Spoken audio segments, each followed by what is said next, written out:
আসসালামু আলাইকুম। আর study and learn একাডেমির পক্ষ থেকে আরও একটি সম্পূর্ণ নতুন ক্লাসে আপনাদের স্বাগতম। আজকে আমরা দেখব অতি সম্প্রতি অনুষ্ঠিত হওয়া একটি 100 মার্কের এমসিকিউ পরীক্ষার সম্পূর্ণ প্রশ্নের সমাধান। ভিডিওটিতে বাংলা, ইংরেজি, ম্যাথ এবং সাধারণ জ্ঞান রয়েছে। ম্যাথগুলো আমরা চেষ্টা করব যে আমাদের ক্লাসিক্যাল নিয়মে সমাধান করে দেওয়ার জন্য।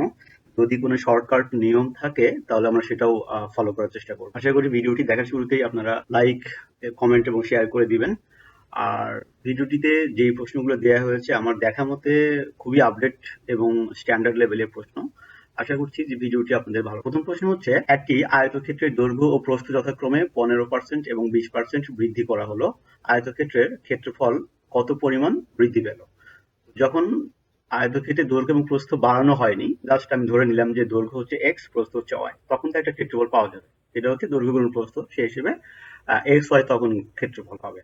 আবার ঠিক আমি 15% দৈর্ঘ্য বাড়াবো, প্রস্থ বাড়াবো 20%, তখন একটা ক্ষেত্রফল হবে। তো এই ক্ষেত্রফলটা ঠিক কত পার্সেন্ট বৃদ্ধি পেয়েছে সেটা আমাকে বের করতে। তো এখানে জায়গা যেহেতু স্বল্প, তো আমি অন্য একটা জায়গাতে আপনাদের অঙ্কটা আমি করে দেখাচ্ছি। এখানে আমি অঙ্কটি দিয়েছি, এই অঙ্কটি আমরা করব। দেখুন, প্রথমে আমরা ধরে নিচ্ছি যে দৈর্ঘ্য হচ্ছে এক্স আর প্রস্থ হচ্ছে ওয়াই। তো এখন ক্ষেত্রফল আমি তাহলে কিভাবে বের করব? যেহেতু আয়তক্ষেত্রের সূত্র হচ্ছে দৈর্ঘ্য গুণন প্রস্থ। তো এই যে এক্স ওয়াই বর্গমিটার আমরা এটা প্রথম ক্ষেত্রে পেলাম, যখন কোনো দৈর্ঘ্য এবং প্রস্থের পরিমাণ বাড়ানো হয়নি তখন আমি এটা পেলাম এক্স ওয়াই বর্গমিটারকে। এখন যখন বৃদ্ধি করা হচ্ছে, এবার দ্বিতীয় যে অংশ যখন বৃদ্ধি করা হলো তারপরের অংশ বলা হচ্ছে, তাহলে দৈর্ঘ্য কত হবে? দৈর্ঘ্য হবে, আগে ছিল এক্স প্লাস এক্স এর 15%। যে প্রশ্ন যেভাবে বলেছে আমি সেভাবেই করছি। তো এখন আমি তাহলে বের করি এক্স প্লাস কি হবে 15x ডিভাইডেড 100। তো 15x 15 আর 15কে 5 দিয়ে কাটলে হবে 3, আর 15কে 5 দিয়েই কাটতে হবে, তাহলে হবে 20। তাহলে কি হবে x প্লাস উপরে হচ্ছে 3x, নিচে হচ্ছে 20। তারপর এটা কি হবে, দশমিক করে দিলে 20x আর হচ্ছে 3x, তাহলে 23x। এটা মিটার, এটা হচ্ছে আমাদের দৈর্ঘ্য। প্রস্থ কত হবে তাহলে? প্রস্থ হচ্ছে আগে যা ছিল ওয়াই ছিল, এই ওয়াই এর আবার 20% বাড়ানো হয়েছে প্রশ্নে আমরা দেখতে পারি, ওয়াই এর 20%। তাহলে জাস্ট এটা ওই আগের মতোই আমরা সেম করব। সেটা হলে কি হবে, ওয়াই প্লাস এখানে এটা কত হবে 20/100 ইন্টু ওয়াই, তাহলে কি হবে, এটা হবে ওয়াই ডিভাইডেড 5। 20 আর 100 এটা সরাসরি কাটা যায়, 20 দিয়ে 100 কাটলে 5, তো নিচে 5 হবে, উপরে হবে ওয়াই। তাহলে এখন যেটা হবে, লসাগু করলে তাহলে 5y প্লাস ওয়াই, তাহলে 6y। ওকে, এখন এইটার ক্ষেত্রফল আমরা বের করতে পারবো অবশ্যই। ক্ষেত্রফল সমান দৈর্ঘ্য গুণ প্রস্থ। দৈর্ঘ্য আমরা এখানে পেয়েছি, প্রস্থ আমরা এখানে পেয়েছি। তো এই দুটোকে গুণ করলে কত হবে? এই দুটোকে গুণ করলে কত হবে? 20 উপরে হচ্ছে 23x ডিভাইডেড 20 গুণন 6y ডিভাইডেড 5। তো এই যে 6 কে আমি 2 দিয়ে কাটবো, তাহলে 3, আর 20 কে 2 দিয়ে কাটতে হবে, তাহলে হবে 10। আমরা বাম পাশে আসি, ক্ষেত্রফল সমান তাহলে কত হবে? আর কোনো কিছুতে কাটাকাটি করা যায় না, তাহলে নিচে হচ্ছে 5 10 50, আর উপরে হচ্ছে 3 23 69। 69 কি হবে, এক্স এবং ওয়াই দুটোই থাকবে, তাহলে এক্স ওয়াই। এটা হচ্ছে আমাদের কি নতুন ক্ষেত্রফল। এখন তাহলে বৃদ্ধি কত হলো? বৃদ্ধি হলো এই নতুনটা থেকে প্রথম যে ক্ষেত্রফলটা পাওয়া গেছে, এই যে এটা বাদ, তাহলে 69 ডিভাইডেড 50 বিয়োগ এক্স ওয়াই ইকুয়াল টু কত হবে? 50 হবে লসাগু, আর 69xy থেকে 50xy বাদ দিব আমরা লসাগুর নিয়ম, তাহলে কত হবে? এটা হবে 19 xy। এটা হচ্ছে বৃদ্ধি। তো এই যে বৃদ্ধিটা হলো, হ্যাঁ, এই যে এই মানটা, এই বৃদ্ধি যেটা হলো, এই বৃদ্ধিটা হয়েছে হচ্ছে একদম এক্স ওয়াই এর সাপেক্ষে বৃদ্ধি হয়েছে। এই যে এক্স ওয়াই আমাদের প্রথম যেই ক্ষেত্রফলটা ছিল, এক্স ওয়াই সাপেক্ষে এত বেড়েছে। তো বলছে কত পরিমাণ বৃদ্ধি পেল, অর্থাৎ এখন শতকরাতে দেওয়া আছে। হ্যাঁ, শতকরাতে চেয়েছে। তাহলে এইটা আমি আপনাদেরকে শর্টে করে দেখাই যে এক্স ওয়াই এ বৃদ্ধি পেল হচ্ছে 19 xy ডিভাইডেড 50, অতএব 1 কত এবং 100 কত। তাহলে কি হবে, এই যে আমি এই লাইনেই দেখাচ্ছি, এই 100টা যাবে সবার উপরে গুণন, আর এই যে xyটাকে আমি 1 যখন আমি নিয়েছি তখন এই xyটা নিচে এসে ভাগ হবে। ওকে, এখন এই xy আর xy এটা যেহেতু গুণ এবং ভাগ আকারে, তাহলে এটা কাটা যাবে। 50 দিয়ে 100 কে কাটলে হবে 2, আর তাহলে উপরে 2 থাকলো আর নিচে সরি উপরে 19 এবং 2 থাকলো, তাহলে 19 দুগুণে 38%, যেহেতু শতকরা তাহলে অঙ্কটা একটু বড় হয়ে গেল, বাট এটা শর্টকাট কোনো পদ্ধতি আমার জানা নেই। 38%, এটা যে অপশন ঘ হবে আমাদের সঠিক। আমরা এবার প্রশ্নে চলে যাই।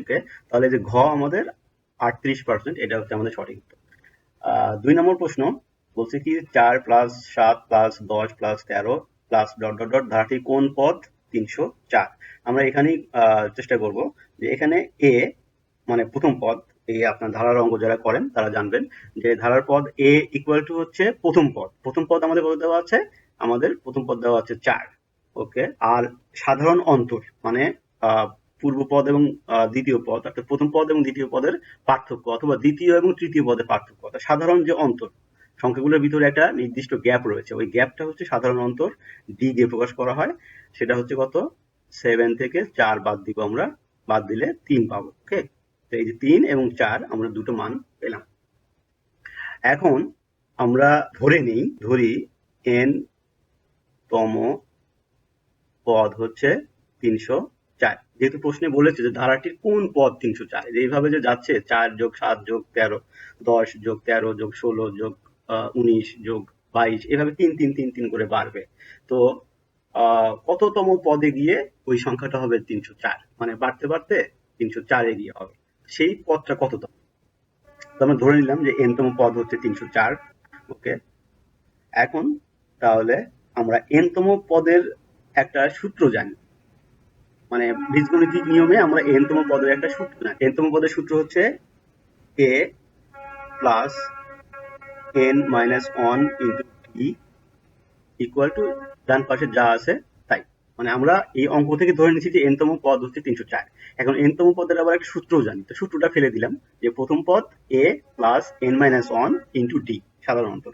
n বলতে ওই যে n তম পদ, কততম পদ সেইটা আমরা বের করবো। তাহলে অঙ্কটা আমরা এখানে এখন করা স্টার্ট করি।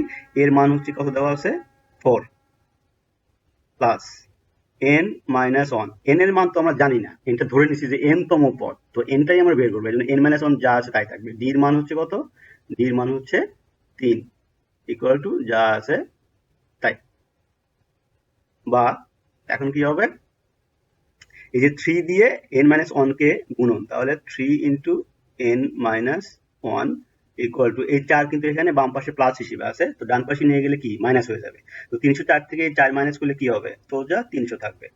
তাহলে n মাইনাস 1 ইকুয়াল টু, এই 3 তো আবার এখানে কি গুণ আকারে আছে, পক্ষান্তর করলে কি হবে, ভাগ হয়ে যাবে। তো 300 কে 3 দিয়ে ভাগ করলে কি হবে, তখন আবার 100 হয়ে যাবে। বা n ইকুয়াল টু, এখানে আবার মাইনাস 1টা মানে একটা এখানে মাইনাস হিসেবে আছে, পক্ষান্তর করলে কি হবে, প্লাস হয়ে যাবে। অর্থাৎ 100 প্লাস 1 ইকুয়াল টু 101, অর্থাৎ n তম পদ হচ্ছে 101। আমাদের অপশন খ হচ্ছে সঠিক উত্তর। 3 নম্বর প্রশ্ন, বাংলাদেশ জাতিসংঘের কততম সদস্য রাষ্ট্র? এটি হচ্ছে 136তম সদস্য রাষ্ট্র। নিচের কোনটি কিডনির কার্যকরী একক? সঠিক উত্তর হচ্ছে নেফ্রন। 5 নম্বর প্রশ্ন হচ্ছে the old man died penniless. Penniless এর অর্থ হচ্ছে কপর্দক শূন্য বা অর্থবিত্ত শূন্য বা এই টাইপের। তো here the underlined word is an adjective, এটা মূলত একটা অ্যাডজেক্টিভ হবে। স্বাধীনতাহীনতা কে বাঁচিতে চায় চরণটির রচয়িতাকে? এটি রচয়িতা হচ্ছেন রঙ্গলাল সেন। অপশন ঘ। কোন মাধ্যমে শব্দের বেগ সবচেয়ে বেশি? এটি হচ্ছে কঠিন মাধ্যমে শব্দের বেগ সবচেয়ে বেশি। 8 নম্বর প্রশ্ন, পৃথিবীর তলে কোনো বস্তুর ভর 10 কিলোগ্রাম হলে বস্তুর ওজন কত হবে? আচ্ছা, বস্তুর ভর আর ওজনটা একটু পার্থক্য আছে। ভরের প্রকাশের মাধ্যম হচ্ছে এম, মানে হচ্ছে ম্যাস মানে ভর, আর ওজন হচ্ছে ডাব্লিউ ওয়েট। আচ্ছা, আর এখানে আরেকটা টার্ম আসবে, সেটা হচ্ছে জি, এটা হচ্ছে অভিকর্ষ ত্বরণ। এটা হচ্ছে গ্র্যাভিটেশনাল ফোর্স এর প্রভাবে যে ত্বরণটা হয় সেটি হচ্ছে অভিকর্ষ ত্বরণ। এখন অভিকর্ষ ত্বরণের মান আছে নির্দিষ্ট, সেটা হচ্ছে 9.8 মিটার পার সেকেন্ড স্কোয়ার। তো যখন বস্তুর ওজন বের করতে বলবে তখন একটা সূত্র ফেলতে হয় আমাদের। সূত্রটা হচ্ছে বস্তুর ওজন equal to M G, W equal to M G, অর্থাৎ বস্তুর যে ভর দেওয়া থাকবে সেই ভরকে সোজা এই অভিকর্ষের ত্বরণ দিয়ে গুণ করলে তার ওজন বের হবে। এখন এম দেওয়া আছে কত, 10 কেজি 10 কিলোগ্রাম, প্লাস অভিকর্ষের ত্বরণের মান 9.8, সবসময় এটা কনস্ট্যান্ট মান থাকে। যদিও কিছু কিছু ক্ষেত্রে কিছু জায়গায় এটা চেঞ্জ হয়, বাট ওভারঅল এটাকে কনস্ট্যান্ট ধরা হয়। 9.8 এটা মনে রাখতে হবে অভিকর্ষের ত্বরণের মান। তাহলে 9.8 কে 10 দিয়ে গুণ করলে কি হবে, 98 হবে। 98 কি হবে, নিউটন হবে ওজন। তাহলে এই যে অপশন ক হচ্ছে আমাদের সঠিক। বেগম পত্রিকার সম্পাদকে, বেগম পত্রিকার সম্পাদক হচ্ছে সুফিয়া কামাল। এটা অন্য অপশনে রয়েছে, অন্য পেজে রয়েছে, আমি এখন জানিয়ে দিলাম। এটা যে অপশনে থাকুক, এটা বেগম পত্রিকার সম্পাদক হচ্ছে সুফিয়া কামাল হবে। 10 নম্বর প্রশ্ন, সবুজ পত্র পত্রিকার সম্পাদক কে ছিলেন? সবুজ পত্র পত্রিকার সম্পাদক ছিলেন প্রমথ চৌধুরী। অপশন ক। বাংলাদেশের মহাকাশ গবেষণা এবং দূর অনুধাবন সংস্থাকে সংক্ষেপে কি বলা হয়? সংক্ষেপে বলা হয় স্পারসো। অপশন ঘ। সমাস এবং কারক, এটি হচ্ছে 12 নম্বর প্রশ্ন। সমাস এবং কারক ব্যাকরণের কোন অংশে অন্তর্ভুক্ত হয়? এখানে সমাস এবং কারক বাংলা ব্যাকরণ অনুযায়ী সমাস আলোচিত হয় হচ্ছে শব্দতত্ত্বে, এটি হচ্ছে সমাস, এবং কারক আলোচিত হয় হচ্ছে বাক্য। তবে এটা মনে রাখতে হবে যে সমাসটা হচ্ছে শব্দতত্ত্বে এবং কারক হচ্ছে বা। 13 নম্বর, একটি সিস্টল ও একটি ডায়াস্টলের সমন্বয়ে একটি হৃদস্পন্দন সম্পূর্ণ করতে সময় লাগে কত? হৃদযন্ত্রের সংকোচন এবং প্রসারণকে মূলত সিস্টল এবং ডায়াস্টল বলে। তো এই সংকোচন এবং প্রসারণের মাধ্যমে একটি পরিপূর্ণ হৃদস্পন্দন সম্পন্ন করতে টোটাল সময় লাগে হচ্ছে 0.8 সেকেন্ড।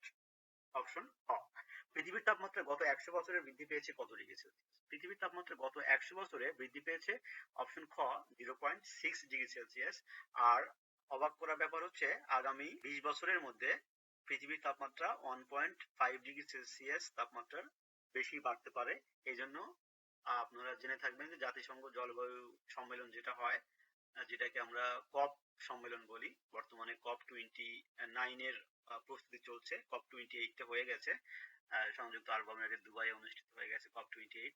তো কপ 28 সহ এর আগে থেকেই এখন ওয়ার্ল্ড ওয়াইড পরিবেশ বিজ্ঞানী যারা আছেন বা পরিবেশবিদ যারা আছেন তারা বলছেন যে অতি শীঘ্রই যদি পৃথিবীর তাপমাত্রা 1.5 ডিগ্রি সেলসিয়াসের নিচে না রাখা হয়, তাহলে সমুদ্র পৃষ্ঠের উচ্চতা বেড়ে যাবে এবং নিম্ন অববাহিকার যে দেশগুলো আছে সেগুলো সবগুলোই পানির নিচে চলে যায়। পরবর্তী প্রশ্ন হচ্ছে অহরহ শব্দটি সঠিক সন্ধিবিচ্ছেদ কোনটি?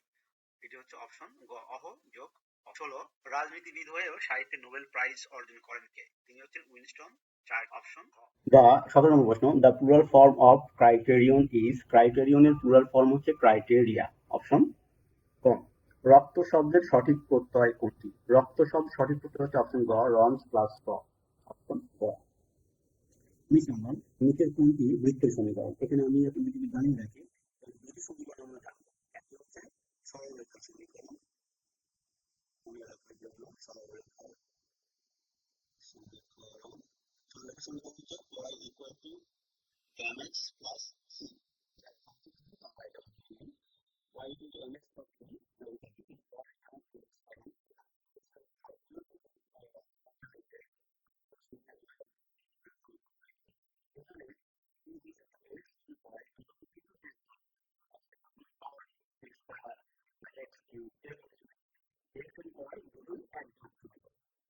এটা হচ্ছে সরলরেখার সমীকরণ। আর বৃত্তের সমীকরণ, বৃত্তের সমীকরণ, বৃত্তের সমীকরণ হচ্ছে x মাইনাস h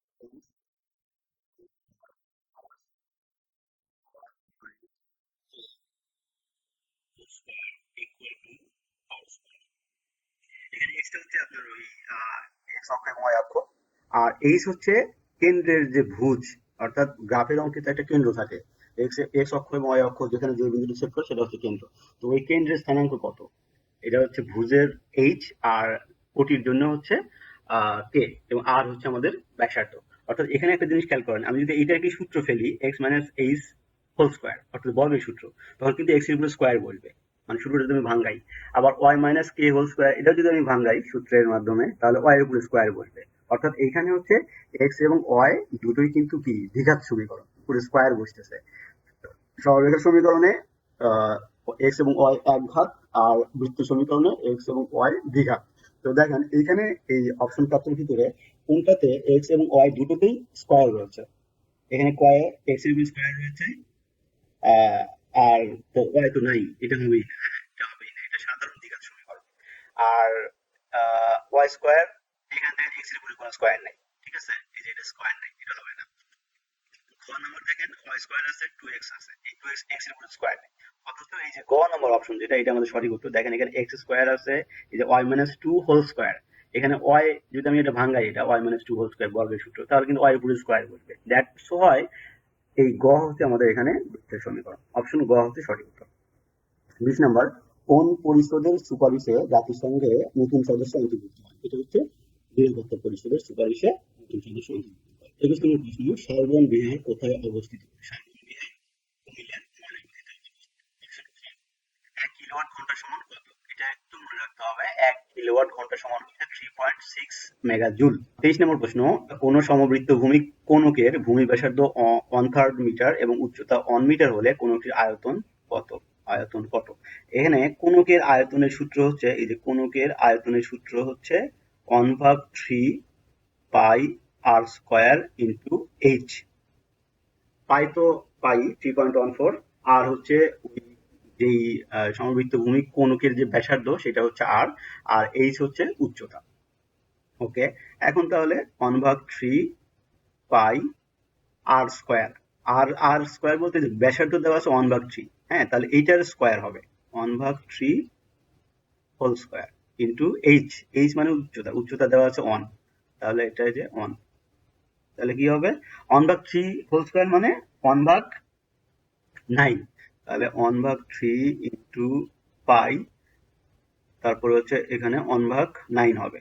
হুম, সবগুলো ইন্টু, তাহলে কি হবে, নিচে হচ্ছে 3 নং 27 আর উপরে হচ্ছে শুধু পাই, অর্থাৎ পাই ভাগ 27, এটি হচ্ছে আমাদের ঘনমিটার অবশ্যই, হ্যাঁ, মিটার কিউব ঘনমিটার, এটা হচ্ছে আমাদের সঠিক উত্তর। পরের প্রশ্ন হচ্ছে, একটি রম্বসের কর্ণ যথাক্রমে 5 সেন্টিমিটার ও 4.5 সেন্টিমিটার, রম্বসটির ক্ষেত্রফল কত বর্গ সেন্টিমিটার? তো আমরা রম্বসের ক্ষেত্রফল চেয়েছে, তাহলে রম্বসের ক্ষেত্রফলের আমরা সূত্র জানি।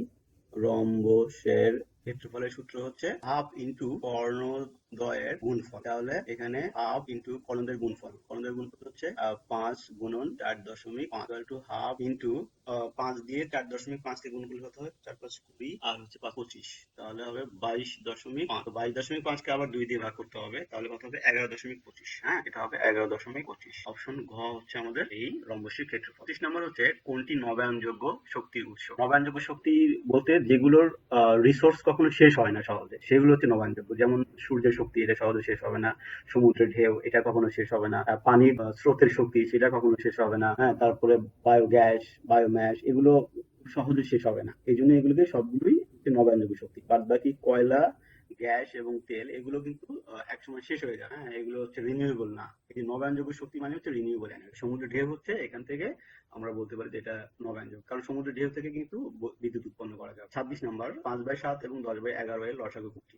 আমরা যখন সাধারণ কোনো সংখ্যার লসাগু বের করি, যেমন 3 5, এর লসাগু কত, এর ভিতরে কিছু যায় না এরকম ভাগ করলে, তাহলে আমরা সোজা 3 গুণন 5 কে গুণ করে দিই। তো এটা কি এইভাবে গুণ করে দিব? না, ভগ্নাংশের যখন লসাগু বের করতে হয় তখন একটা নিয়ম হলো, লসাগু সমান, সূত্র হচ্ছে মনে রাখতে হবে, যেহেতু ভগ্নাংশ, তাহলে ভগ্নাংশের ক্ষেত্রে লসাগু বের করার নিয়ম হলো, এই যে লব আছে, এই যে 5 আছে আর হচ্ছে 10 আছে, দুইটা লব আছে আবার দুইটা হর আছে, এই যে দুইটা ভগ্নাংশ, দুইটা দুইটা করে থাকবে। লসাগু যখন বের করবো তখন হবে কি, যে লব গুলোর লসাগু আর হচ্ছে হর গুলোর গসাগু, হর গুলোর গসাগু মনে রাখতে হবে। যখন আমি লসাগু বের করবো তখন উপরে হবে লব গুলোর লসাগু, লবের লসাগু বের করতে হবে, আর নিচে হবে হর গুলোর তখন গসাগু। তাই লব গুলোর লসাগু, লব বলতে 5 আর 10, 5 আর 10 এর লসাগু কত হবে, 10ই হবে, যেহেতু 5 10 এর ভিতরে বিভাজ্য হচ্ছে, আর 7 আর 11 হচ্ছে গসাগু। তো 7 আর 11 ভিতরে কিন্তু কমন কোনো গুণনীয়ক নাই, 7 7 এর ভিতরে যায়, 11 এর ভিতরে যায় না, আবার 11 11 এর ভিতরে যায়, 7 এর ভিতরে যায় না, তখন কি করতে হয়, 7 দিয়ে 11 কে ভাগ করতে হয়, যা থাকবে সেটাকে আবার সেটা দিয়ে আবার 7 কে ভাগ করতে হবে, লাস্টে 1 হয়, হ্যাঁ, এখানে 1 হয়।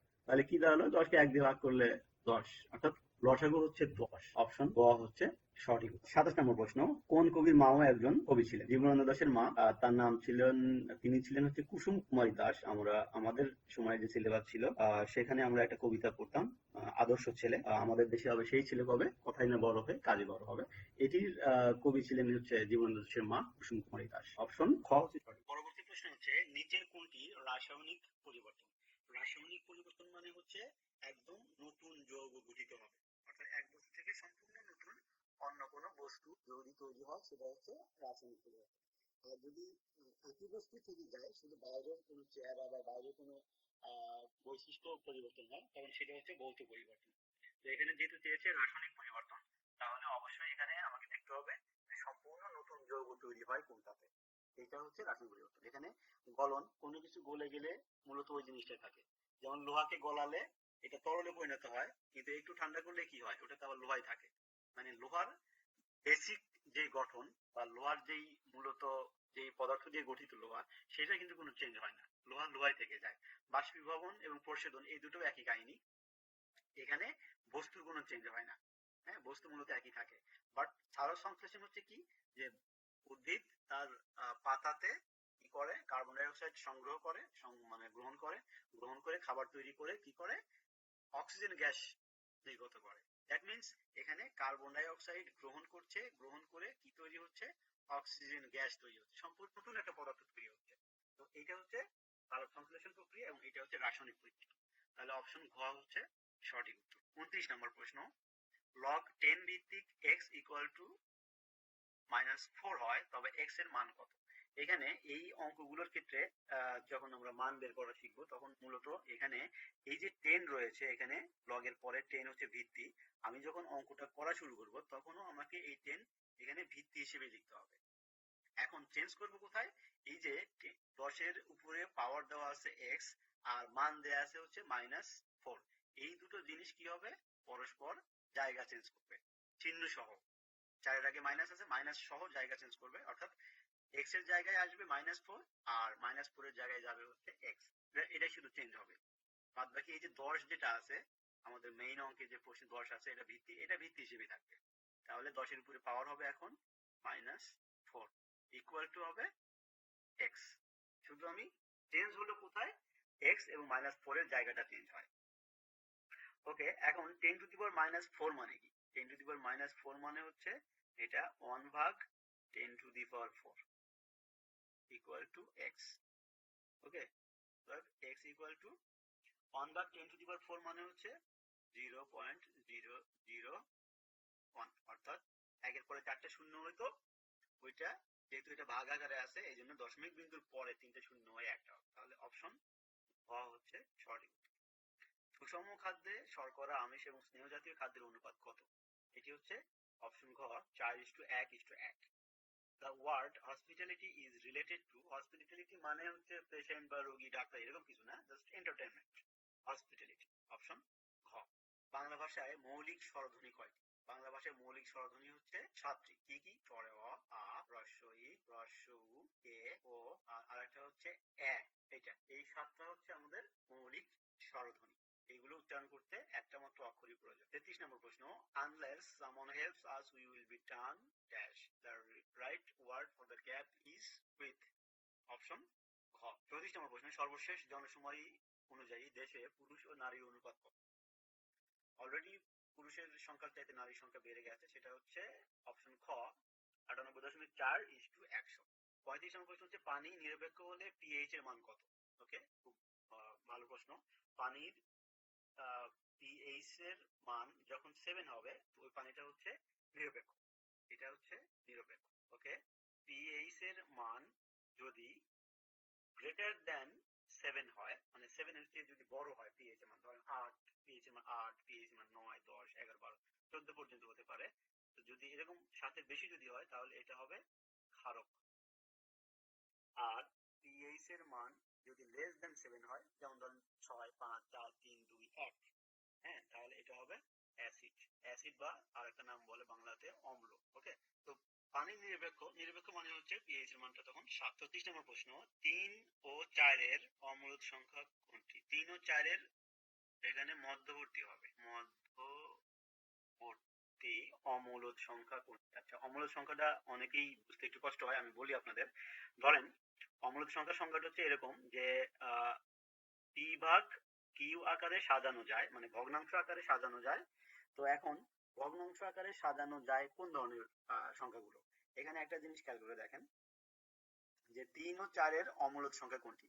যদি আমি এই যে 10 কে যদি আমি রুট করি তাহলে কত হবে? 10 কে রুট করলে 3 পয়েন্ট কত হবে, 3.3 বা এরকম কিছু একটা হবে। 20 কে যদি আমি রুট করি তাহলে এটা কত হবে? এটা হবে 4 4 16, এটা 4 এর একটু বেশি হবে, হ্যাঁ 4 পয়েন্ট সামথিং 3 বা 2 এরকম কিছু একটা হবে। মানে 20 এর বর্গমূল, কিন্তু আমরা বর্গমূল বের করছি। তো 16 এর বর্গমূল 4, 20 এর বর্গমূল তো অবশ্যই 4 এর চেয়ে একটু বেশি হবে, ধরলাম 4.3 পয়েন্ট এরকম সামথিং।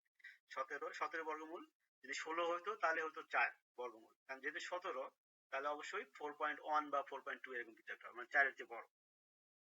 5 এর বর্গমূল কত হবে? এটার বর্গমূল হবে 2 পয়েন্ট সামথিং, হ্যাঁ 2 পয়েন্ট সামথিং। এখন এই যে 2 পয়েন্ট সামথিং, 4.1, 4.32 বা 4 একটু বেশি, আর 3.3 বা 3.2, দেখেন এখানে বলছে 3 ও 4 এর মধ্যবর্তী। তো এখানে মধ্যবর্তী সংখ্যা কিন্তু অপশন খ, অর্থাৎ √10 কে যদি বর্গমূল করি যে সংখ্যাটা পাওয়া যাবে সেটা হচ্ছে 3 এবং 4 এর মধ্যবর্তী একটা অমূলদ সংখ্যা। এখন অমূলদ কেন বলা হচ্ছে আমি আরেকটু বলি আপনাকে। √10 এর মান আমি যেটা বললাম যে 3.3, আমি কিন্তু খুব সহজেই বললাম 3.3, কিন্তু এই দশমিকের পরে 3 পরে ধরেন আরো 20টা ডিজিট আছে। তো ওই 20টা ডিজিট এক্স্যাক্টলি আনার জন্য আপনি কাকে কি দিয়ে ভাগ করবেন? কোনো কালে আপনি মিলাতে পারবেন না। বাট আপনাকে যদি বলি যে একটা সংখ্যার মান হচ্ছে 2, ওইটাকে তুমি মূলদ সংখ্যা হিসেবে দেখাও, তো আপনি কি করবেন? 20 কে 10 দিয়ে ভাগ করবেন। ভাগ করলে কি হবে? 2 হবে না? এই 2 মানে মিলে যেতেছে। মানে যখন কোনো সংখ্যাকে এই যে ভগ্নাংশ আকারে লেখা যায় ওই সংখ্যাটা হচ্ছে মূলদ সংখ্যা, আর যখন কোনো সংখ্যাকে ভগ্নাংশ আকারে লেখা যায় না, হ্যাঁ মিলানো যায় না, তখন ওইটা হচ্ছে অমূলদ সংখ্যা। এখন 3.3, এই 3 পরে আরো ধরেন 10টা বা 20টা ডিজিট আছে, 3 2 5 0 1 4 5 9 এই সংখ্যা আছে। এখন এইভাবে এই নির্দিষ্ট যে মানটা আমরা পেলাম এই মানটাকে মানে ভগ্নাংশ আকারে কিভাবে লিখবেন? কতকে কত দিয়ে ভাগ করে আপনি মিলাবেন? মিলানো সম্ভব না। এই জন্য এই সংখ্যাগুলো হচ্ছে অমূলদ সংখ্যা। √5, √17, √20, √10, 7 সবগুলোই হচ্ছে অমূলদ সংখ্যা। তো এখানে 3 এবং 4 এর মধ্যবর্তী অমূলদ সংখ্যা হচ্ছে অপশন খ। 37 নম্বর হচ্ছে কোনটি তৎসম উপসর্গ নয়? এটি হচ্ছে সঠিক উত্তর হচ্ছে অনা, অপশন ঘ, এটি তৎসম উপসর্গ নয়। ওকে, 38 নম্বর প্রশ্ন হচ্ছে একটি ট্রাপিজিয়ামের সমান্তরাল বাহু দুটি যথাক্রমে 9 সেন্টিমিটার 7 সেন্টিমিটার এবং ক্ষেত্রফল হচ্ছে 56 বর্গ সেন্টিমিটার হলে উচ্চতা কত? আমরা এখানে ট্রাপিজিয়ামের ক্ষেত্রফলের সূত্রটা জানি, সেখান থেকে উচ্চতা আমরা বের করতে পারবো। তো ট্রাপিজিয়ামের ক্ষেত্রফলের সূত্র হচ্ছে টি এ, আমরা ধরে নিলাম ট্রাপিজিয়াম এরিয়া, এরিয়া মানে ক্ষেত্রফল। সূত্রটা হচ্ছে হাফ ইন্টু যেই দুইটা বাহু সমান্তরাল সেই দুইটা বাহুর যোগফল, অর্থাৎ 9 এবং 7 এই দুইটাই তো সমান্তরাল বাহু, তাহলে এই দুটোর যোগফল অর্থাৎ 9 যোগ 7 ইন্টু উচ্চতা, অর্থাৎ উচ্চতা ধরে নিলাম আমরা এইচ, যেহেতু এটা বের করতে হবে, উচ্চতা হচ্ছে এইচ। মনে রাখতে হবে হাফ ইন্টু সমান্তরাল বাহু দুইটার যোগফল ইন্টু উচ্চতা। তাহলে ট্রাপিজের ক্ষেত্রফল দেওয়া আছে কত? 56 ইকুয়াল টু এটা কত হবে তাহলে? 9 7 হবে 16, নিচে 2 আছে এবং এইচ আছে। এরপর কি হবে? অতএব এইচ ইকুয়াল টু, এখন আমরা এটা পক্ষান্তর করলে এই 16/2 এটা উঠে যাবে, অর্থাৎ 56, 2 যাবে এবার উপরে আর নিচে আসবে 16। 16 কে যদি আমি এটা 2 দিয়ে 16 কে আমি কাটি 8, এবার 7 8 56, 7, অর্থাৎ উচ্চতা হচ্ছে আমাদের 7 সেন্টিমিটার। অপশন গ হচ্ছে আমাদের সঠিক। 39 নম্বর প্রশ্ন, an oncologist is one who treats. Oncologist কাকে বলা হয়? যিনি ক্যান্সারের চিকিৎসা করেন। অপশন ঘ। কোনটি অশুদ্ধ? উপাচার। 31 নম্বর প্রশ্ন, মানুষের শ্রাব্যতার সীমা কত? অর্থাৎ কত রেঞ্জের শব্দ সর্বনিম্ন শুনতে পায় এবং কত সর্বোচ্চ কত শুনতে পায়? সেটা হচ্ছে অপশন গ, 20 থেকে 20,000 হার্জ। অর্থাৎ 20 হার্জের নিচে কোনো শব্দ হলে সেটা শব্দের তীব্রতা কম হওয়ার কারণে শুনতে পারবে না, আবার 20,000 হার্জের বেশি হলে সেটা শব্দের তীব্রতা বেশি হওয়ার কারণে এটা কানের উপর দিয়ে যাবে, এটা শুনতে পারবে। 42 নম্বর প্রশ্ন, স্বাভাবিক বয়স্ক লোকের চোখে স্পষ্ট দৃষ্টির ন্যূনতম দূরত্ব কত? এটা হচ্ছে 25 সেন্টিমিটার। অপশন ক। 43 নম্বর প্রশ্ন, দম্পতি কোন সমাস? দম্পতি হচ্ছে দ্বন্দ্ব সমাস, জায়া ও পতি দ্বন্দ্ব সমাস। ব্রিক্সের সদর দপ্তর কোথায়? ব্রিক্সের কোনো সদর দপ্তর নেই। এই প্রশ্নটা হচ্ছে অ্যান্সার করবেন না, ব্রিক্সের কোনো সদর দপ্তর নেই। 45 নম্বর প্রশ্ন, ভারতীয় কোন রাজ্যের সাথে বাংলাদেশের কোনো সীমান্ত নেই? এটি হচ্ছে নাগাল্যান্ড। অপশন ঘ। ভূপৃষ্ঠে সবচেয়ে বেশি পাওয়া যায় কোনটি? ভূপৃষ্ঠে সবচেয়ে বেশি পাওয়া যায়, এখানে যেগুলো দেওয়া আছে সবগুলো হচ্ছে অধাতু। তো অধাতুর মধ্যে সবচেয়ে বেশি, এখানে আমি একটু লিখে দেই, অধাতুর মধ্যে সবচেয়ে বেশি পাওয়া যায় হচ্ছে অক্সিজেন। এখানে আমাদের অপশন গয়ে দেয়া রয়েছে, এটাই সঠিক উত্তর। আর যদি বলা হয় ধাতব পদার্থ বা ধাতু পাওয়া যায়, সেটা হচ্ছে অ্যালুমিনিয়াম। যদি বলা হয় ভূপৃষ্ঠে, যদি না বলে যে বায়ুমণ্ডলে সবচেয়ে বেশি পাওয়া যায় কত, মানে কোনটি পাওয়া যায়, যখন বায়ুমণ্ডলে বলবে তখন আবার সেটা হয়ে যাবে কি নাইট্রোজেন হয়ে যাবে। নাইট্রোজেন এটা প্রায় 78% থাকে, 78% থাকে। তো এই তিনটা জিনিস মনে রাখবেন। ভূপৃষ্ঠে বললে, যদি অধাতু বলে তখন হবে অক্সিজেন। যদি ভূপৃষ্ঠে বলে এবং ধাতুর কথা বলে, ধাতব পদার্থের কথা, তখন বলতে হবে অ্যালুমিনিয়াম। এটা অ্যালুমিনিয়াম প্রায় 8.1% পাওয়া যায় ভূপৃষ্ঠে, সবচেয়ে বেশি পাওয়া যায় এটা। আর যদি বলে যে বায়ুমণ্ডলে সবচেয়ে নিচের কোন গ্যাসটি বেশি পাওয়া যায়, বা বায়ুমণ্ডলে কোন আহ অধাতব পদার্থের পরিমাণ বেশি বা গ্যাসের পরিমাণ বেশি, তখন সেটা নাইট্রোজেন হবে 78%। ডিলেটের অ্যান্টোনিম জানতে চেয়েছে, যে antonym of the word delete, এটা হচ্ছে ইনসার্ট। দ্রুত শব্দটি কোন ভাষা রীতির? দ্রুত শব্দটি হচ্ছে চলিত ভাষা রীতির। 49 নম্বর প্রশ্ন, বঙ্গবন্ধু শেখ মুজিবুর রহমান টানেল কবে উদ্বোধন করা হয়? 28 অক্টোবর 2023 উদ্বোধন করা হয়। ভারী পানি এর সংকেত কোনটি? ভারী পানি এর সংকেত হচ্ছে G2O এবং নরমাল পানির সংকেত হচ্ছে H2। 51 নম্বর প্রশ্ন, 8 থেকে 11 এটা কত বাড়লো? এটা 3 বাড়লো। 11 থেকে 17 এটা কত বাড়লো? 11 থেকে 17 এটা 6 বাড়লো। 17 থেকে 29 এটা বাড়লো হচ্ছে 12, অর্থাৎ 12 আর 17 যোগ করলে 29 হচ্ছে। এবার 29 থেকে 53 কত হচ্ছে? টোটাল আমাকে 24 যোগ করতে হচ্ছে। 24 আর 29 মিলে 53 হয়। হ্যাঁ, এবার 53র পরবর্তী এই সংখ্যাটা এখানে কত হবে এটা বের করতে হবে। তো এখানে কিভাবে বাড়ছে? 3 দুগুণে 6, 6 দুগুণে 12, দুগুণে 24, দুগুণে 48। তাহলে এই 48 এবং 53 আমাকে করতে হবে। কত হবে? 8 আর 3 হচ্ছে 11, তাতে আমার 1, 5 4 9 আর 1 10, 101। অপশন ক হচ্ছে সঠিক উত্তর। 52 নম্বর প্রশ্ন, ব্রিটিশ প্রিন্স হ্যারির স্মৃতিকথা গ্রন্থের নাম? সঠিক উত্তর হচ্ছে স্পেয়ার। অপশন খ। 53, the handwriting which can not be clearly read is? এটা হচ্ছে ইলিজিবল। বানানটা দেখতে হবে, বানানটা হচ্ছে ইলিজিবল, এইটা অপশন খ। 54 নম্বর প্রশ্ন, এটা একটা সেটের প্রশ্ন। এখানে কি বলা হচ্ছে? যদি x belongs to n, n বলতে ন্যাচারাল সংখ্যা। ন্যাচারাল সংখ্যা কোনগুলো? 1 2 3 4 5 10 15 120, এরকম হচ্ছে ন্যাচারাল সংখ্যা। আর এটা হচ্ছে কি? এটা হচ্ছে such as বা যেন 13 less than x less than 17 এবং x আবার মৌলিক সংখ্যা হয়, তবে নিচের কোনটি সত্য? এখন একটা জিনিস খেয়াল করেন, এখানে কি শর্ত বলতেছে কি, যে 13 হচ্ছে x এর চেয়ে ছোট। 13 হচ্ছে x এর চেয়ে ছোট। তো 13-র চেয়ে বড় সংখ্যা কোনগুলো আছে? 14, 15, 16, 17, 18, অনেক কিছু আছে 13-র চেয়ে বড়। তাহলে 14 থেকে শুরু। যেহেতু যেহেতু ন্যাচারাল সংখ্যা, আমি ভগ্নাংশ নিতে পারবো না, পূর্ণ সংখ্যা নিতে হবে। ন্যাচারাল মানে 1 2 যেভাবে 14 15। তাহলে 13 less than x, less than x মানে এক্স এর চেয়ে ছোট হবে। 13 হচ্ছে এক্স এর চেয়ে ছোট, তাহলে 13-র চেয়ে একটু বড় সংখ্যাটাই হচ্ছে এক্স এর মান, সেটা হচ্ছে 14 ন্যাচারাল সংখ্যা, 15 ন্যাচারাল সংখ্যা, 16 ন্যাচারাল সংখ্যা। আবার কি বলছে পরবর্তীতে অংশে? বলছে এখানে যে এক্স লেস দ্যান 17, আবার এক্স এর মানটা 17-র চেয়ে ছোট হতে হবে। 13-র চেয়ে বড়, 17-র চেয়ে ছোট, তাহলে সংখ্যাগুলো কি হবে?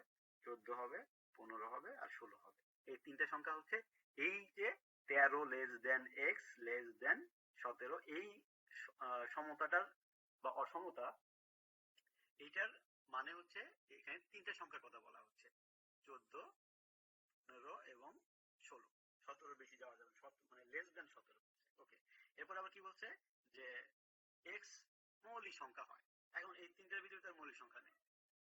14 এর ভিতরে এটা তো 7 দুগুণে 14, মানে 1 এবং 14-র বাইরেও সংখ্যা ভাগ দেওয়া যাচ্ছে, 15 16 সবগুলোই ভাগ করা যায় অনেক সংখ্যা দিয়ে।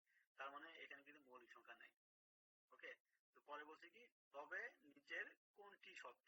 এখন সেট মানে আমাকে এলিমেন্টস দিয়ে দিল যে x বিলংস টু ন্যাচারাল সংখ্যা, পাইলাম আমি 14 15 16। আবার আরেকটা শর্ত দিছে যে x কি মৌলিক সংখ্যা হয়। তো মৌলিক সংখ্যা হিসাব করতে গেলে 14 15 16 একটা মৌলিক সংখ্যা না, তার মানে ওই যে সেটটার কথা বলতেছে, সেটটা বের করতে বলতেছে, সেটটা নির্ণয় করতে বলতেছে, ওই সেটের কোনো এলিমেন্টসই হবে না। ওই সেটটা একটা মূলত ফাঁকা সেট। এখন এটা তাহলে কি হবে? ফাঁকা সেট। এখন ফাঁকা সেট লেখার নিয়ম হচ্ছে দুইটা। ফাঁকা সেট লেখার নিয়ম হচ্ছে দুইটা। একটা হচ্ছে শুধু ওরই দিতে হবে, এখানে কোনো second bracket third bracket first bracket কিচ্ছু হবে না। হ্যাঁ, আর 2 নাম্বার নিয়ম হচ্ছে শুধু ফাঁকা সেকেন্ড ব্র্যাকেট দিয়ে ক্লোজ করে দিতে হবে। এই দুইটা হচ্ছে ফাঁকা সেট লেখার নিয়ম। তো এখানে কোনটা আছে সেই নিয়ম অনুযায়ী ফাঁকা সেট, যেকোনো এই দুইটার যেকোনো একটা থাকলেই সেটা আমাদের অ্যান্সার হবে। এই যে অপশন ক হচ্ছে আমাদের অ্যান্সার। 55 নম্বর প্রশ্ন, বাংলাদেশের সংবিধানের কত অনুচ্ছেদ অনুযায়ী বাংলাদেশ সরকারি কর্ম কমিশন গঠিত হয়? সঠিক উত্তর হচ্ছে 137 অনুচ্ছেদ অনুযায়ী বাংলাদেশ সরকারি কর্ম কমিশন গঠিত হয়। পঙ্কজ শব্দটি কি ধরনের শব্দ? এটি একটি যোগগুরু শব্দ। অপশন গ। Morality is dying out gradually. Option গ, dying out. We watched as the sun went down. Went down এখানে কি হিসেবে ইউজ হচ্ছে? এখানে অ্যাডভার্ব হিসেবে ইউজ। যে মৌল বা যৌগ ইলেকট্রন দান করে তাকে কি বলে? বিজারক। অপশন খ। 60 নম্বর প্রশ্নে আমরা দেখব যে বার্ষিক 5% মুনাফায় কত টাকার মাসিক সুদ 100 টাকা হবে? এখানে বার্ষিক 5% মুনাফা মানে এখানে বলছে 1 বছরের কথা, বাট সুদ বলছে হচ্ছে মাসিকের কথা। হ্যাঁ, অর্থাৎ মান্থলি সুদ দিয়ে বলছে কিন্তু হার বলছে হচ্ছে 1 বছরে। ওকে, মাসিক সুদ যদি 100 টাকা হয় তাহলে বাৎসরিক সুদ কত হবে? 12 দিয়ে গুণ করলে 1200 টাকা হবে। এটা কোনো বড় কোনো বিষয় নয়। এখন চেয়েছে কি, এই প্রশ্নে কি চেয়েছে সেটা হচ্ছে কত টাকার। তো যখন এক্সাক্ট র মানি বা র টাকার পরিমাণ জানতে চায় সেটা হচ্ছে মূলত আসল বা মূলধন। আর আমরা জানি যে মূলধনের সূত্র হচ্ছে মূলধন বা আসল যখন আমরা বের করি তখন এটার সূত্রটা দাঁড়ায় হচ্ছে সুদ গুণন 100 ডিভাইডেড আসল তো এখানে আছেই, বাকি থাকলে হচ্ছে হার ইনটু সময়। এটা হচ্ছে যে কোনো সুদের অঙ্কের আসল বের করার সূত্র। ওকে, এখানে একটা জিনিস খেয়াল করবেন যে এখানে কিন্তু প্রশ্ন দেওয়া আছে মাসিক সুদ 100 টাকা। তো আমি এখানে যে সুদটা আমি লিখছি, এই সূত্রে যে সুদ লিখছি এটা কিন্তু বাৎসরিক সুদের পরিমাণ। তো মাসিক সুদ যদি 100 টাকা হয় তাহলে বাৎসরিক সুদ হবে কত? 1200 টাকা। এইটাই। তো আমি এখানেই আমি বসিয়ে দিলাম এই যে সুদ হচ্ছে 1200 টাকা বাৎসরিক, যদিও প্রশ্ন দেওয়া আছে 100, এটা বুঝে নিতে হবে। আর সূত্রের হচ্ছে এই যে 100, তাহলে সূত্রে 100। আর নিচে কত হবে? হার। হার মানে হচ্ছে 5% হারে সুদে। আর সময় হচ্ছে বার্ষিক মানে বার্ষিক মানে 1 বছর। ওকে, এই যে 1 বছর। এখন এই 5 দিয়ে 100 কে কাটবো, তাহলে 5 কুড়ি 100। তাহলে নিচে থাকলো 1, 1 এর কোনো এখানে কোনো তারতম্য হয় না ভাগ করলে 1 দিয়ে। তাহলে উপরে কি থাকলো? 20 আর হচ্ছে 1200। তাহলে 20 আর 1200 গুণ করলে কি হবে? 12 দুগুণে 24 হবে আর হচ্ছে 3টে শূন্য। এটা হচ্ছে আমাদের আসল টাকার পরিমাণ 24,000 টাকা। এই যে অপশন ঘ হচ্ছে আমাদের সঠিক উত্তর। 61 নম্বর প্রশ্ন, the door opened automatically. The door opened automatically, এখানে the verb in the sentence is, এটা কি ধরনের ভার্ব হবে? অটোমেটিক্যালি দরজা খুলে গেছে বা খুলে গিয়েছিল। এটা হচ্ছে ইনট্রানজিটিভ ভার্বের উদাহরণ। অপশন ক। 65 নম্বর প্রশ্ন, ত্রিভুজের যে কোনো দুইটি মধ্যমা পরস্পর সমান হলে ত্রিভুজটি কি হয়? আচ্ছা, মধ্যমার ব্যাপারে আমি একটু আপনাদের ধারণা দিই, অনেকে জানেন। একটু ধারণাটা একটু পরিষ্কার করি। আমি এই যে একটা ত্রিভুজ আঁকালাম, হ্যাঁ, তো ত্রিভুজ আঁকানোর পরে এই যে কোণটা, এই যে কোণগুলো আছে, তিনটা কোণ আছে, হ্যাঁ, এই যে উপরে একটা কোণ আমি এটা আঁকালাম না, দেখতে খারাপ লাগবে বিধায়।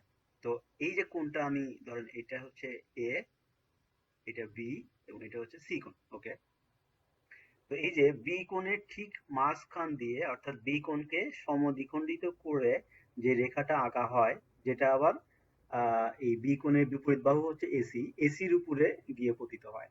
আবার সি কোণের ঠিক সমদ্বিখণ্ডক একদম মাঝখান দিয়ে ছেদ করে সি কোণকে, এরকম একটা রেখা যখন আঁকাই তখন এটা আবার সি কোণের বিপরীত বাহু হচ্ছে এবি, এবির উপরে গিয়ে পতিত হয়। তো এখন প্রশ্ন হচ্ছে যে মধ্যমা বলতে কোন দুটা বোঝায়?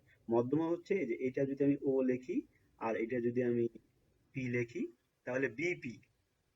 ওকে, বিপি আর ওসি, এই দুইটা হচ্ছে মধ্যমা। বলছে যে এই দুইটা মধ্যমা যদি পরস্পর সমান হয় তাহলে ত্রিভুজটি কি হবে? অবভিয়াসলি এই ত্রিভুজটা হবে সমদ্বিবাহু ত্রিভুজ। অপশন গ। কারণ মধ্যমা সমান হতে গেলে অবশ্যই ওই কোণ দুটোকে সমান হতে হবে। কোণ দুটোকে সমান হতে গেলে আলটিমেটলি একটা উপপাদ্যই আছে যে কোন ত্রিভুজের যদি দুইটি কোণ পরস্পর সমান হয় তাহলে ওই ত্রিভুজের সংলগ্ন বাহু দুটি পরস্পর সমান, অর্থাৎ সেটি সমদ্বিবাহু ত্রিভুজ হবে। আর যদি কোনো ত্রিভুজের তিনটি মধ্যমই পরস্পর সমান হয় তখন কিন্তু আবার সেটা সমবাহু ত্রিভুজ হবে, এটা মনে রাখতে হবে। 63 নম্বর প্রশ্ন, তিনটি সংখ্যার অনুপাত 3, 5, 6। জাস্ট অনুপাত দেয়া আছে, অরিজিনালি সংখ্যাগুলো কত আমরা জানি না, এবং তাদের বর্গের যোগফল হচ্ছে 630 হলে বৃহত্তম সংখ্যাটি কত। ওকে, আমরা ধরে নিই যে সংখ্যাগুলো হচ্ছে 3x, 5x এবং 6x। ধরে নিলাম এই সংখ্যাগুলো হচ্ছে 3x, 5x, 6x। এখন কি বলছে, তাদের বর্গের যোগফল। এখন এই সবগুলোকে আলাদা আলাদা করে আমি বর্গ করব, বর্গ করে আবার সবগুলোকে আবার যোগ করে দেব। যোগ করলে যোগফলটা হবে কত, 630 এর সমান। অর্থাৎ অতএব 3x স্কোয়ার প্লাস সবগুলো সংখ্যার বর্গ করে যোগ করতে হবে। আমি বাংলা ইংরেজি মিক্স করে লিখতেছি, একটু সমস্যা হতে পারে। Plus 6x square equal to হবে কত, 630। এটা হচ্ছে প্রশ্ন মতে, বা আমি একবারে করবো। দেখেন, 3x স্কোয়ার মানে 9x স্কোয়ার, 5x স্কোয়ার মানে 25x স্কোয়ার, আর হচ্ছে 36 মানে 6 এক্স হোল স্কোয়ার মানে হচ্ছে 36x স্কোয়ার। তো সবগুলো যদি যোগ করি, 36 আর হচ্ছে আপনার 9, কত হবে, 36 আর 9 হচ্ছে 9 6 15, 45, 45 আর হচ্ছে 25, 70। ওকে, 70 আর যোগ করলে এরকমই হবে, 70x স্কোয়ার ইকুয়াল টু কত হবে, 630, বা x স্কোয়ার ইকুয়াল টু কত হবে, উপরে 630, নিচে হবে 70। কেউ কিছু মনে করেন না, আমার বাংলা ইংরেজি একদম মিক্স হয়ে যাচ্ছে। আচ্ছা, এটা কিন্তু 70, হ্যাঁ, নিচেটা 70। তো এটা শূন্য দিয়ে শূন্য কাটবো, আর 7 দিয়ে 63 কে কাটলে 9। অর্থাৎ এক্স স্কোয়ার ইকুয়াল টু 9 যদি হয়, তাহলে এক্স ইকুয়াল টু কত হবে, 3 হবে। এখন এই 3 দিয়ে আমি এই যে 3x, 5x, 6x আমি এগুলোকে গুণ করে দেবো। তাহলে এই যে বৃহত্তম সংখ্যা বলেন, মাঝখানের সংখ্যা বলেন, আর ক্ষুদ্রতম সংখ্যা বলেন, সবগুলোই বের করতে পারবো। তো যেহেতু চেয়েছে বৃহত্তম সংখ্যা, তাহলে এই যে 6 এর যে মানটা আছে, এই 6 কে আমরা 3 দিয়ে গুণ করবো। যেহেতু আমরা এখানে আমি ধরে নিয়েছি যে সংখ্যাগুলো হচ্ছে 6x, তাহলে সংখ্যাগুলো হবে কত, মানে সংখ্যাগুলো হবে 3 তিরিকে 9, তারপর 3 5 15, আর হচ্ছে 3 6 18। তাহলে যে 3 গুণন 6 ইকুয়াল টু 18, এটা হচ্ছে সবচেয়ে বড় সংখ্যা। অপশন খ। 64 নম্বর প্রশ্ন হচ্ছে, 1 টেরাবাইট সমান কত। 1 টেরাবাইট সমান হচ্ছে 1024 গিগাবাইট। জিকা ভাইরাস ছড়ায় কিসের মাধ্যমে, জিকা ভাইরাস ছড়ায় হচ্ছে মশার মাধ্যমে। 66 নম্বর প্রশ্ন হচ্ছে, choose the correct option. I don't know dash book it is. I don't know whose book it is. Option ঘ হচ্ছে সঠিক উত্তর, হুজ। চর্যাপদ আবিষ্কৃত হয় কত সালে, চর্যাপদ আবিষ্কৃত হয় 1907 সালে নেপালের রাজ দরবার থেকে। 68 নম্বর প্রশ্ন, কোনটিকে চুম্বকে পরিণত করা যায়, নিচে অপশনগুলোর ভিতরে ইস্পাত হচ্ছে সেই পদার্থ যাকে চুম্বকে পরিণত করা যায়। অর্ক শব্দটির সমর্থক শব্দ কোনটি, অর্ক শব্দটির সমর্থক শব্দ হচ্ছে উর্বরকর। অপশন গ। খাসমহল শব্দের খাস উপসর্গটি কোন ভাষা থেকে আগত, এটি হচ্ছে আরবি ভাষা থেকে আগত। The idiom a piece of cake means, a piece of cake means a thing that is very easy to do. Option ক। 72 নম্বর, which one is a masculine gender? Ox. Ox হচ্ছে আমাদের masculine gender। 73 নম্বর, কোন সাংবিধানিক পদে শপথ গ্রহণের প্রয়োজন হয় না, একটা দেশের সর্বপ্রধান যিনি আইনজীবী, অ্যাটর্নি জেনারেল বলা হয়, তার কোনো শপথ গ্রহণের প্রয়োজন হয় না। 74 নম্বর প্রশ্ন, a cube minus 9 plus a plus 1 whole cube রাশিটির একটি উৎপাদক হবে। এই অঙ্কটির একটি উৎপাদক বের করার জন্য আমাকে যেটা করতে হবে, এটা আমি একটু আমার কলমের সাইজটা একটু কমিয়ে নিই, অঙ্কটা করবো এখানেই। আমরা এখান থেকে শুরু করি। কি দেয়া আছে, a কিউব মাইনাস 9, তাহলে a cube minus 9, okay, 9 plus a plus 1 whole cube, এটার আমি সূত্র ফেলবো। তো a প্লাস 1 হোল কিউবের সূত্র হচ্ছে a cube plus 3a square b, b মানে তো 1, এটাকে 1 দিয়ে গুণ করলে 3a স্কোয়ারই হবে, প্লাস 3a b স্কোয়ার, 1 এর উপরে স্কোয়ার মানে তো 1ই, তো 1 দিয়ে 3a কে গুণ করলে 3a হবে, প্লাস 1 কিউব মানে b কিউব, মানে 1 কিউব মানে হচ্ছে তো 1।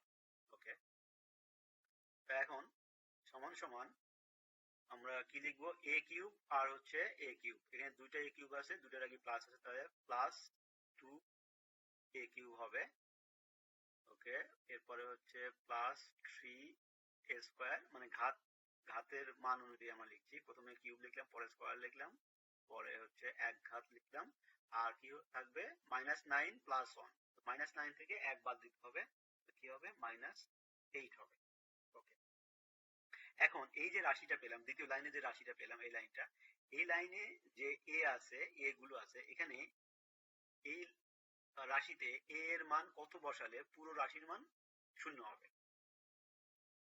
এখানে খুব সহজ, এখানে যদি আমি এর মান যদি 1 বসাই, এর মান 1 বসালে কি হবে, a ইকুয়াল টু 1 যদি হয়, তাহলে এটা কি হবে, এটা হবে 2 ইন্টু 1 কিউব, হ্যাঁ 1 কিউব মানে যা তাই হবে, 3 ইন্টু 1 স্কয়ার প্লাস 3 ইন্টু 1 -8।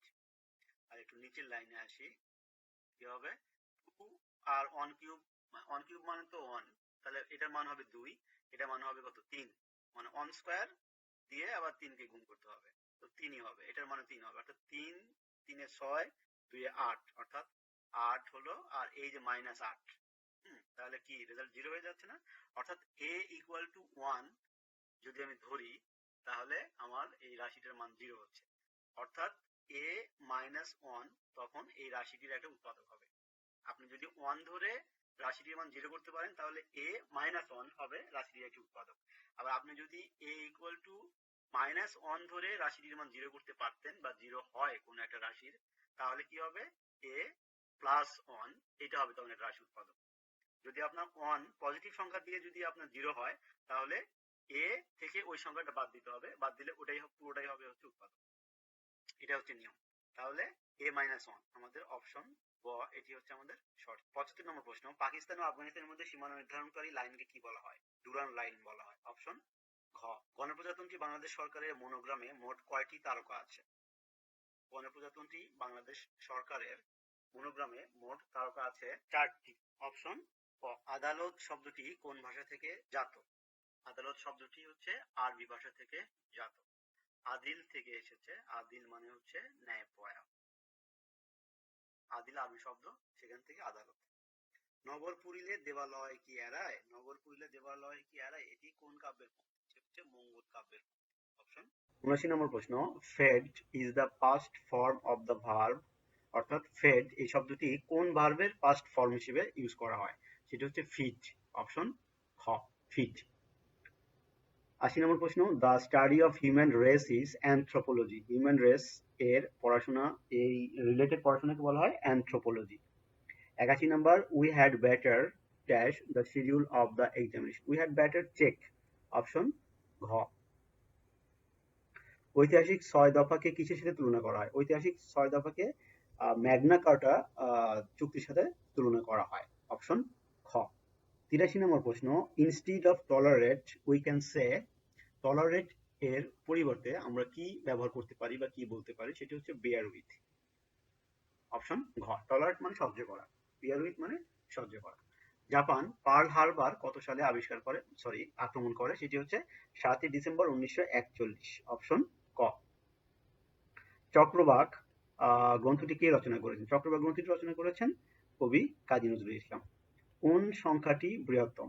এখানে 0.3 তো দশমিক হিসেবে দেওয়া আছে, 1/3 মানে হচ্ছে 3.33, হ্যাঁ 3 এটা এরকম না, 0.33 এইভাবে আর কি যাবে। এরপরে 1/5 মানে হচ্ছে 0.2, হ্যাঁ এইভাবে এটা হবে। আর এই √0.3 এর মান 0.5 সামথিং 54 বা এরকম কিছু একটা, এই মানটা বড় হয়, তো সেই ক্ষেত্রে √0.3 এই মানটি হচ্ছে এই অপশনগুলোর ভিতরে সবচেয়ে বড়। যেহেতু প্রত্যেকটাতেই দশমিকের পরে মোটামুটি 3 আছে, 2 আছে, কিন্তু এটাতে দশমিকের পরে 5 রয়েছে, এই কারণে এই সংখ্যাটি বড়। 87 নম্বর প্রশ্ন, আটলান্টিক ও প্রশান্ত মহাসাগরকে যুক্ত করেছে কোনটি? আটলান্টিক ও প্রশান্ত মহাসাগরকে যুক্ত করেছে পানামা খাল। অপশন ঘ। 88 নম্বর প্রশ্ন, the Tempest by Shakespeare is একটা কথা আপনাদের বলে রাখি, শেক্সপিয়ার দুনিয়াতে বিখ্যাত হয়েছে তার ড্রামার জন্য বা নাটকের জন্য। তো শেক্সপিয়ারের যেই ম্যাক্সিমাম বিখ্যাত রচনাগুলো আছে সেগুলো হচ্ছে সবই মূলত নাটক। তো এখানে বলছে the Tempest by Shakespeare is a novel, epic, book of poetry না ড্রামা? অবশ্যই আমরা ড্রামা, ড্রামা দিয়ে দেবো, এটা ড্রামা। 89 নম্বর প্রশ্ন, x square minus three x plus two less than zero অসমতাটির সমাধান কোনটি হবে? আচ্ছা, আমরা এইটাকে যদি সমাধান করি, সমাধানটা আমরা এখান থেকে শুরু করতে পারি যে কি হবে, X square minus three x plus two. আমরা জাস্ট এটাকে মিডল টার্ম মিডল টার্ম করবো, আমরা এটাকে শূন্য ধরে নিব আগে। হ্যাঁ, যেহেতু যদিও বলছি শূন্য হচ্ছে ছোট, আগে শূন্যটা আমরা ধরে নিচ্ছি। ওকে, তাহলে এটা মিডল টার্ম করলে কি হবে, বা X square minus two X minus X plus two equal to zero. এটা কেন কিভাবে ভাঙালাম, এই যে দুই আছে, এই দুইটাকে এমন ভাবে ভাঙাতে হবে, দুইকে ভাঙালে দুটো সংখ্যা হবে, যেমন দুই অক্ষে দুই। তো দুই আর হচ্ছে এক, এই দুই আর এককে যদি আমি যোগ করি তাহলে তিন হবে। হ্যাঁ, এই যে মাঝখানের যে তিন, এই তিন মিডল টার্ম অঙ্ক। তো আমরা কি করবো, প্রথম যে দুটি সংখ্যা আছে এই দুটি থেকে আমরা এক্স কমন নিব, নিলে কি হবে, এখানে এক্স থাকবে, মাইনাস টু থাকবে, এখানে মাইনাস ওয়ান কমন নিব, এখানেও কি থাকবে, এক্স মাইনাস থাকবে ইকুয়াল টু জিরো। তাহলে কি দাঁড়ালো, আমরা এক্স মাইনাস টু পেলাম একটা, আর আরেকটা হবে x minus one equal to zero. এখন এক্স এর মানটা কি কি পেলাম, আমরা এক্স এর মানটা আমরা পেলাম, একটা হচ্ছে ওয়ান আর একটা হচ্ছে টু, মানে এই যে X minus two equal to zero, আবার আরেকটা হচ্ছে X minus one equal to zero. হ্যাঁ, এটার মান একবার জিরো হবে, আবার এটার মান একবার জিরো হবে। তো এই যে এই টুটা পক্ষান্তর করলে এক্স ইকুয়াল টু টু হবে, এই ওয়ানটা পক্ষান্তর করলে তখন কি হবে, এক্স ইকুয়াল টু ওয়ান হবে। এটাই আমি লিখলাম যে এক্স এর মানটা হলো ওয়ান এবং টু। এখন বলছে যে লেস দেন দিয়ে এটাকে অসমতায় দেখাতে হবে। তাহলে এক্স এর মানটা এক থেকে বড় হবে, আবার দুই থেকে ছোট হবে, মানে বিষয়টা এরকম। তাহলে অসমতাটি কিরকম হবে, অর্থাৎ সমাধানটা হবে one less than X less than two. অর্থাৎ এক এবং দুইকে দিয়ে আমি এক্স এর মানটা বুঝাবো, এক্স এর মানটা আমি সমাধান করে দেখাবো। সেটা হচ্ছে এক্স এর মান একও হতে পারে, মানে সরি, এক এবং দুইয়ের মাঝখানে হবে, সেক্ষেত্রে one less than X less than two. অর্থাৎ এক্স এর মানটা হচ্ছে এক্স এর থেকে সামান্য বড়, দুই থেকে আবার সামান্য ছোট, মাঝামাঝি কোনো একটা সংখ্যা। তো এটা কোথায় আছে, এটা আছে যে অপশন ক, এটি হচ্ছে আমাদের সঠিক উত্তর। 90 নম্বর প্রশ্ন, একটি বৃত্তের ব্যাসার্ধ 10 সেন্টিমিটার হলে পরিধি কত? আমরা যদি এভাবে দেখি, একটা বৃত্ত আমি আঁকালাম, এই বৃত্ত, এটা হচ্ছে আমাদের ব্যাস। তো বলছে বৃত্তের ব্যাসার্ধ 10 সেন্টিমিটার হলে পরিধি কত? তো এই যে টোটাল পরিধি, হ্যাঁ, এই পরিধিটা বের করতে হবে। তো পরিধির সূত্র হচ্ছে, পরিধি, বৃত্তের পরিধির সূত্র হচ্ছে 2 পাই আর। এখানে পাই তো আমরা জানি কনস্ট্যান্ট, 22/7 বা 3.1416। আর আর এর মান, আর হচ্ছে ব্যাসার্ধ, ব্যাসার্ধ আমাদের এখানে দেয়া আছে 10 সেন্টিমিটার। তাহলে কি হবে, 2 পাই গুণন আর এর মান হচ্ছে কত, 10। তাহলে এই যে 10 আর হচ্ছে এই 2, 10 দুগুণে 20 পাই। হুম, তো 20 পাই। তো এই যে আমাদের অপশনে কিন্তু 20 পাই দেয়া আছে অ্যান্সার হিসেবে। তাহলে অপশন ক হচ্ছে আমাদের সেই বৃত্তের পরিধি। 91 নম্বর প্রশ্ন হচ্ছে x square plus x plus one equal to zero সমীকরণের মধ্যে। তো এখানে এই যে সমীকরণটা দেওয়া আছে x square plus x plus one, এটাকে কিন্তু স্বাভাবিক নিয়মে মিডল টার্ম করা যায় না। হ্যাঁ, স্বাভাবিক নিয়মে মিডল টার্ম করা যায় না, তখন এটাকে আপনার হচ্ছে কি করতে হয়, বিকল্প একটা ওয়ে আছে, সেটা হচ্ছে এক্স এর মানটা বের করতে হয় এইভাবে, যে minus B plus minus root over B square minus four A C divided হচ্ছে টু এ। এই যে প্লাস আবার মাইনাস দুটো আছে, যখন আমি প্লাসের মান দিব তখন একটা মান হবে, আবার যখন আমি মাইনাস দিব তখন আরেকটা মান হবে, এবং এই মানগুলো কিন্তু সব অবাস্তব সংখ্যা। রুটের উপরে, মানে রুটের নিচে B square minus four AC মানটা একটা বীজগণিত টাইপের মান হয়, হ্যাঁ, যদি মিডল টার্ম না করা যায়। তো বেসিক্যালি এই সমীকরণে যেহেতু এখানে যে এই সমীকরণে যেহেতু এক্স এর উপর দ্বিঘাত আছে, এক্স এর উপর স্কোয়ার আছে, দুইটা মান পাওয়া যাবে, বাট ওই মানগুলো হবে অবাস্তব সংখ্যা এবং অসমান। অবাস্তব কেন হবে, কারণ এই মানটা স্বাভাবিক মিডল টার্মে ভাঙানো যায় না। হ্যাঁ, এটা জটিল সংখ্যা হিসেবে প্রকাশ করা হয়, এই জন্য এটা অবাস্তব হবে। এবং এখানে সূত্রের ভিতরেই একটা প্লাস দেওয়া আছে, একটা মাইনাস দেওয়া আছে। তো যখন আমি প্লাস হিসেবে নিব একটা মান হবে, মাইনাস হিসেবে আরেকটা মান, অর্থাৎ অসমান মান হবে, দুটো মূলের মান অসমান হবে। অপশন ক, অবাস্তব এবং অসমান, এটা হচ্ছে অ্যান্সার। 92 নম্বর অঙ্ক। আমরা এখানে একটু এখান থেকে এই যে এই অঙ্কটা আছে মানটা এখান থেকে একটু আগায় নিই। সেটা হলো কি, আমরা জাস্ট এখান থেকে অঙ্কটা শুরু করব। আমরা লসাগু করব। তাহলে নিচে কি থাকবে x। তো এই যে মানে এখানে যে x এর নিচে 1 আছে, এই 1 আর এই যে x, এইটাকে লসাগু করলে x হবে। তো x এর মধ্যে এই 1 কতবার যায়, x বার যায়, x দিয়ে এই x কে গুণ, তাহলে কি হবে x স্কয়ার প্লাস, এবার এই যে x টা আছে, হ্যাঁ এই যে এই x টা x এর ভিতরে যায় একবার, 1 দিয়ে 1 কে গুণ, তাহলে 1 অক্ষে 1 ইকুয়াল টু কত 4, বা x square plus 1 equal to কি হবে 4x, আড়াআড়ি গুণ করে দিলাম। হ্যাঁ, এই 4 এবং এই x আড়াআড়ি গুণ, এটা আমরা পেয়ে গেলাম। এখন এই যে মান যেটা বের করতে হবে, হ্যাঁ এই অংশটুকু আসে, এখানে আমরা কি দেখবো, আমরা জাস্ট এই লাইন থেকে সরাসরি আমি এই লাইন লিখছি। উপরে কি আছে x, আর নিচে কি আছে x square minus 3x plus 1। তো আমি এই প্লাস 1টাকে আমি x এর সাথে কাছাকাছি রাখবো, আর মাইনাস 3x টা পরে লিখবো, লেখা যায় এটা। তাহলে x স্কয়ারের পরে আমি এই প্লাস 1টা লিখলাম, যেহেতু এটা প্লাস মাইনাস, এটা আগে পরে লিখলে কোনো সমস্যা নেই, চিহ্নটা মেনটেন করলেই হবে। আর মাইনাস 3x টা পরে লিখবো। ওকে, এখন এই যে x স্কয়ার প্লাস 1, এটার মান আমরা এই যে এখান থেকে বের করে নিচ্ছি। x স্কয়ার প্লাস 1 এর মান হচ্ছে কি আমাদের 4x। তাহলে উপরে কি থাকবে, x থাকবে যা আছে তাই। আর এখানে এই যে x স্কয়ার প্লাস x, এইটুকুর মান হচ্ছে আমাদের 4x মাইনাস 3x যা আছে তাই, ইকুয়াল টু কি হবে x উপরে আর নিচে 4x মাইনাস 3x, মানে চারটা x থেকে তিনটা x বাদ একটা x থাকবে, তাহলে শুধু একটা x থাকবে। এবার x আর x কাটা যাবে, থাকবে কি, থাকবে হচ্ছে 1। এক হচ্ছে রেজাল্ট।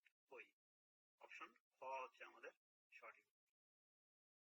কারাগারের রোজ নামচা গ্রন্থটি প্রকাশকাল, এটি হচ্ছে 2017 সালে প্রকাশিত। ঘড়ির কাঁটার গতি কি রকম? ঘড়ির কাঁটার গতি এটি হচ্ছে একটি পর্যায়বৃত্ত, অর্থাৎ এক পাশ দিয়ে ঘুরে আবার ঠিক আগের জায়গাতেই আসে, আবার ঘুরতে থাকে, অর্থাৎ পর্যায়ক্রমে প্রত্যেকটা জায়গাতেই সে ঘুরতে থাকে, এই জন্য এটা পর্যায়বৃত্ত।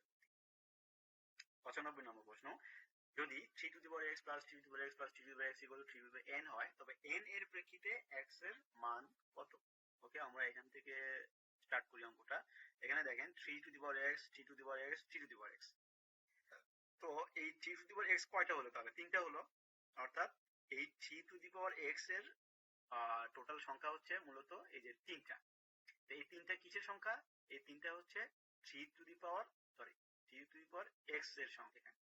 এখানে x টা হবে না, এটা পাওয়ার হিসেবে হবে, ইকুয়াল টু ডান পাশে আছে হচ্ছে 3 টু দি পাওয়ার n। ওকে, এখন আমরা কি করতে পারি, এই যে 3 টা আছে এই 3 টাকে আমরা ভাগ করে দিব, ডান পাশে নিয়ে আমরা ভাগ করে দিব। তাহলে এই পাশে কি থাকবে 3 টু দি পাওয়ার x থাকবে, আর এই পাশে 3 টু দি পাওয়ার n তো আছে উপরে, আর এই যে তিনটা ছিল এই তিনটা ভাগ হয়ে গেল, বা 3 to the power x equal to, উপরে হচ্ছে 3 এর উপরে পাওয়ার আছে n, আর নিচে হচ্ছে 3 এর উপরে পাওয়ার আছে কি মনে মনে 1। তো আমি 3 যদি একটা ধরি কমন নেই, তাহলে এখানে উপরে পাওয়ার কি হবে n মাইনাস 1। মাইনাস 1 কেন হলো, কারণ 3 এর পাওয়ার 1, এটা 3 ভাগ আকারে আছে এই জন্য। এখন যদি বেস উভয় পাশে সমান থাকে তাহলে তার পাওয়ার গুলোকে সমান লেখা হয়, যদি পাওয়ার সমান থাকে তাহলে বেস গুলোকে সমান লেখা হয়। এটা হচ্ছে একটা সূচকের অঙ্কের বেসিক নিয়ম। তো এখানেও 3 রয়েছে, এখানেও 3 রয়েছে, তাহলে পাওয়ার গুলো সমান লিখবো। পাওয়ার গুলো সমান বলতে বাম পাশে পাওয়ার আছে x, আর ডান পাশে পাওয়ার আছে n মাইনাস 1, n মাইনাস 1। এটাই বের করতে বলছে যে n এর প্রেক্ষিতে x এর মান কত। এই যে x এর মান হচ্ছে n মাইনাস 1, এটা হচ্ছে আমাদের মান। অপশন গ হচ্ছে আমাদের সঠিক। 96, the passive form of we called him a fool, he was called a fool by us। Option ক হচ্ছে আমাদের সঠিক। 97 নম্বর প্রশ্ন, জাতীয় ভোক্তা অধিকার সংরক্ষণ অধিদপ্তর কোন মন্ত্রণালয়ের আওতাধীন? এটি হচ্ছে বাণিজ্য মন্ত্রণালয়ের আওতাধীন। 98 নম্বর প্রশ্ন, স্ট্যাচু অফ স্পিচ কোথায়, স্ট্যাচু অফ পিস কোথায় অবস্থিত? স্ট্যাচু অফ পিস অবস্থিত হচ্ছে দক্ষিণ কোরিয়ার সিউলে। হ্যাঁ, দক্ষিণ কোরিয়ার সিউলে অবস্থিত। আর স্ট্যাচু অফ লিবার্টি যেটা, স্ট্যাচু অফ লিবার্টি যেটা, সেইটা অবস্থিত হচ্ছে আমেরিকাতে। এটা 93 নম্বর প্রশ্ন হচ্ছে, what is the noun form of the word successful? Successful এর নাউন ফর্ম কি হবে? অবশ্যই সাকসেস হবে, অপশন ঘ। 100 নম্বর প্রশ্ন, সর্বশেষ প্রশ্ন, Vienna convention on diplomatic relations কত সালে কার্যকর করা হয়? এটি কার্যকর করা হয় অপশন গ 1964 সালে। অপশন গ 1964